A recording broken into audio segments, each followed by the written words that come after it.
Hey guys, this is Big Red 2003 F150 Ford Truck, and the key is stuck in the ignition. I've got a replacement lock cylinder here. The difference, however, is these keys don't have the transponder chip built in for the theft deterrent system.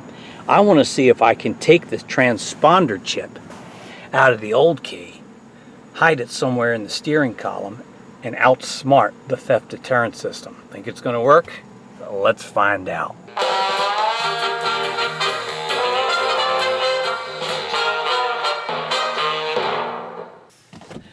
And welcome! With exaggerated enthusiasm, I greet you once again, my friends. I'm Buck Weezer, and welcome to another exciting video with Buck's Small Engine DIY on YouTube, where we put the do and the do-it-yourself. So yeah, I actually, the key is not actually stuck in the ignition. I can take it out. The problem is when I go to put it back in, it won't turn, right? It won't turn to start the truck. And so what I've been doing for like 3 months, literally 3 months now, is just leaving the key in the ignition always. Well, not entirely safe. Someone could easily steal the truck, but I'm not too terribly worried about that. The other thing is, this is a manual transmission, and I don't think most modern thieves are able to drive stick. So far, so good. But it's time to change it out. So let's talk through our options. You could take it to the dealer. The dealer could charge you an arm and a leg and rekey it, a new lock cylinder, and program it with a new transponder chip. Yeah, we could do that. I don't want to spend the money. There are some locksmiths that will do this for you also. They'll rekey it, or they'll use the old key and configure the new cylinder to fit it. Again, it's going to be a couple $100 that I don't want to spend. So I'm trying to think of a DIY way to do this kind of on the cheap. The Dorman company makes a key with a transponder chip, and it comes and lock cylinder, and it comes with some kind of dongle thing that you can plug in under the dash and reprogram the computer to your new key. The reviews on it were kind of mixed, and I didn't feel like taking the chance. So I did buy a Dorman product. It's designed for my car, my truck, even though the keys do not have a transponder chip. And what I want to do is, yeah, so this is for lots of Ford vehicles from a huge date range. Mine's 2003. And replacing this mechanism is very simple, but if you don't have the transponder chip in the key, it's not going to start, and that's the problem. I want to try something that you might think is crazy. I want to get the old key out. I want to pull the transponder chip out of it, and I want to embed it somewhere in the steering column and just fool the computer into thinking that the right key is really in place. Well, let's get started with the project and see if we can figure this out together. You ready? First thing I'm going to do is disconnect the battery. Possibly not entirely essential, but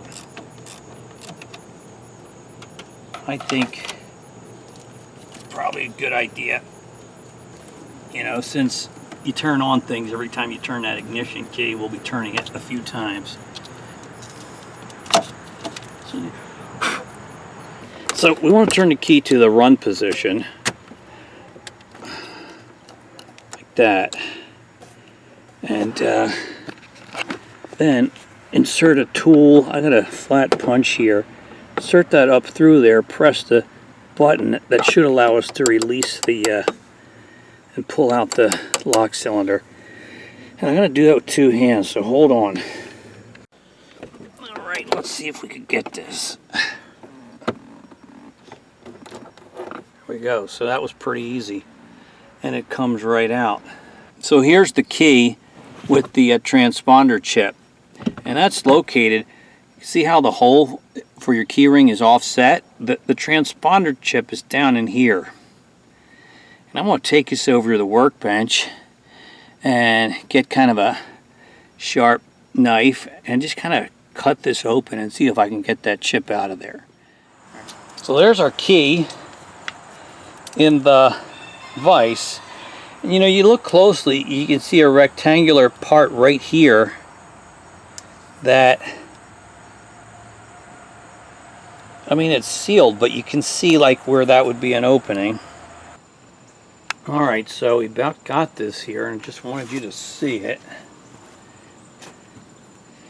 Using this knife and this knife, this prior poker thing, this guy's coming out.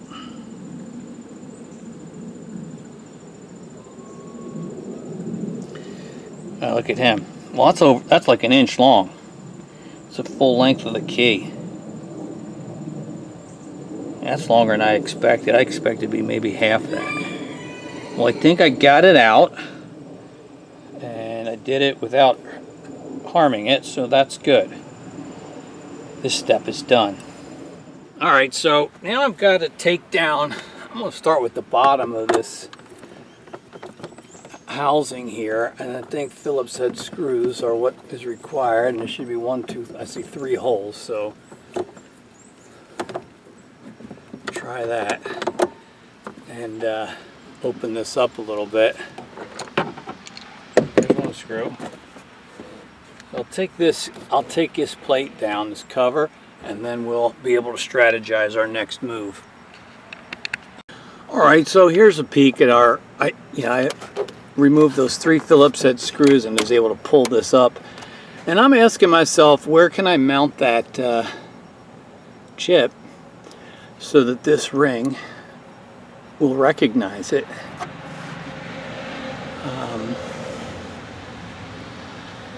And you know, it's usually out here on your key, so it's not a direct contact connection. I'm wondering, what if I glue it down here underneath here, right up in here,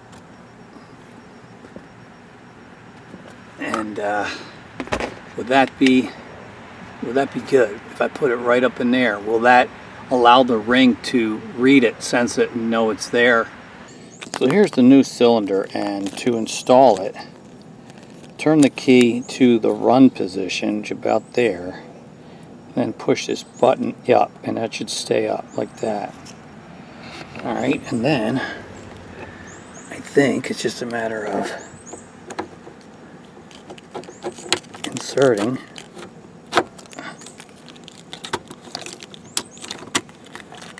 like that. Key comes out, turns to all the positions. To remove it, you push that button and it comes out. So it's in now, and I can reconnect the battery, and we can experiment with the transponder chip in a few places, see where, you know, where it's making reasonably good reception. So let's try that together. Okay, so battery connected, lock cylinder installed. It's very easy. Key goes in the ignition. Now the question is, where can we put our transponder chip as an experiment? I'm thinking maybe right up here. Let's sit right up on there. This is a little doohickey you push with your thumb before removing the key. But there's plenty of clearance in there for the cover, and is this close enough sitting on top of that?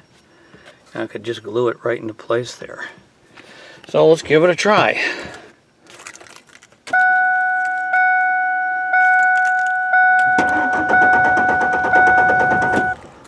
I don't think so. It's not sensing it. So it crank but no start. Interesting. Alright, so what if I were to hold it out here while we crank it?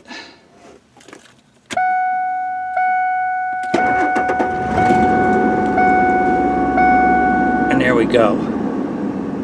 So it did start out here, and of course this is where it would be if it were in the key. So I know it will read it if it's out here, but I haven't found a spot in here yet where it'll sense it.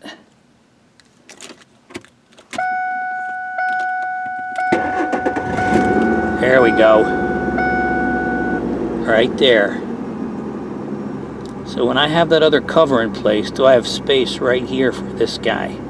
Because that seems to be close enough to it. Hopefully you can see what I'm showing you. See where I got it? Right there beside the ring on the outside of it. So I have to try that. But from that position, it works. All right. I'm using E6000 glue, and I'm going to put a dab right down here.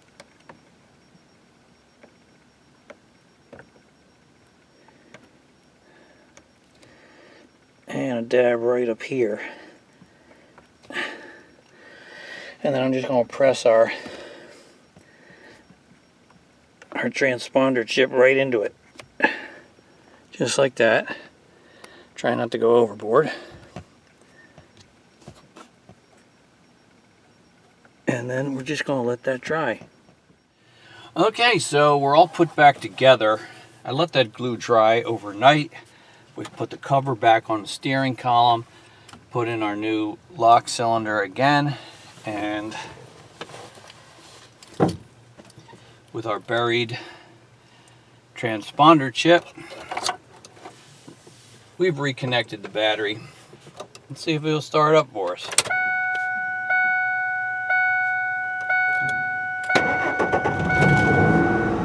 Oh yeah.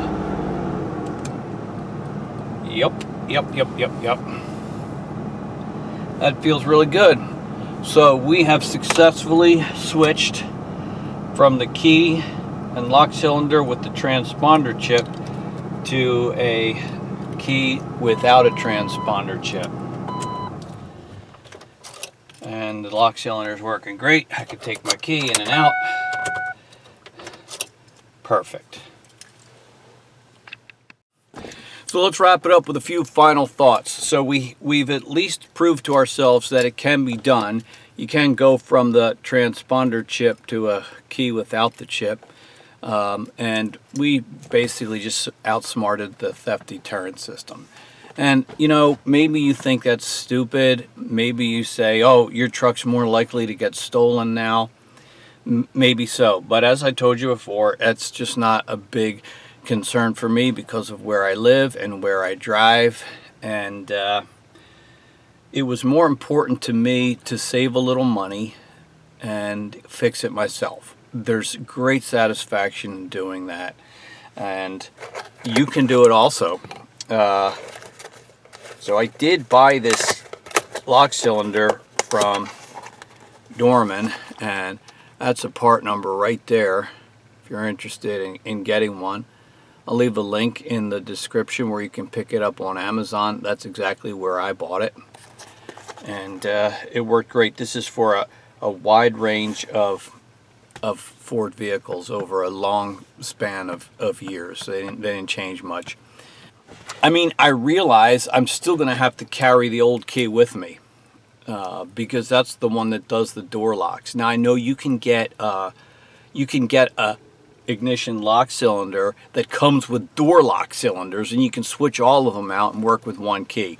I don't feel like switching out the door lock cylinders, and I've got no problem just carrying two keys around with me, one for the doors, one for the ignition, just like it used to be in the olden days. Remember that?